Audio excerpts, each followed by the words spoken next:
ఎడారిలో సెలయేర్లు డిసెంబరు 6. నేను త్వరగా వచ్చుచున్నాను. ఎవడునూ నీ కిరీటమును అపహరింపకుండునట్లు నీకు కలిగిన దానిని గట్టిగా పట్టుకొనుము. ప్రకటన గ్రంథం 3వ అధ్యాయము 11వ వచనం. జార్జ్ ముల్లర్ ఈ సాక్ష్యాన్ని ఇస్తున్నాడు. 1829లో నా హృదయానికి యేసు ప్రభు వ్యక్తిగతమైన రాకడ గురించి బయలుపరిచాడు దేవుడు. ప్రపంచం అంతా మారాలని నేను ఎదురుచూస్తూ కూర్చోవడం చాలా పొరపాటని తెలియజేశాడు. ఇది నా హృదయంలో గొప్ప మార్పును తెచ్చింది. నా హృదయపు లోతుల్లో నుండి నశించిపోతున్న పాపుల కోసం ఓ గొప్ప ఆవేదన బయలుదేరింది. సైతాను అధీనంలో చిక్కి నిద్రపోతున్న ప్రపంచాన్ని చూశాను. యేసు ప్రభు ఆలస్యం చేస్తున్నాడు కదా, ఈ లోపల నాకు చేతనైనది నేను చేయాలి. నిద్రమత్తులో ఉన్న సంఘాలను మేలుకొల్పాలి. సంఘం క్రీస్తులో సంగమించే ముందు జరగవలసిన పని ఎంతో ఉంది.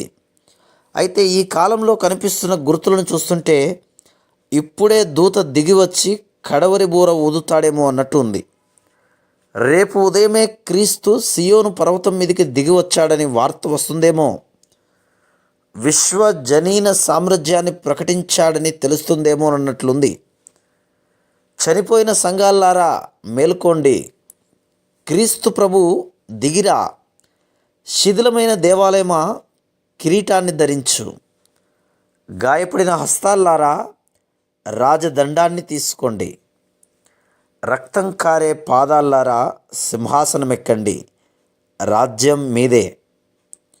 రోజు పనంతా ముగిసిన సాయంత్రపు వేళ సంధ్యకాంతిలో కుంగిపోతున్న సూర్యుణ్ణి, సంద్రం మీద వింత రంగుల్ని సంభ్రమంగా చూసే వేళ, గంటలు ప్రశాంతంగా గడిచిపోయి నా తలపులు నీ మది నిండిన వేళ, పిల్లగాలి గలగల వీధిలో నడిచిపోతున్న వేళ, ఈ నిశ్శబ్ద స్తబ్దతలో నా అడుగుల సవ్వడి వస్తుందేమో.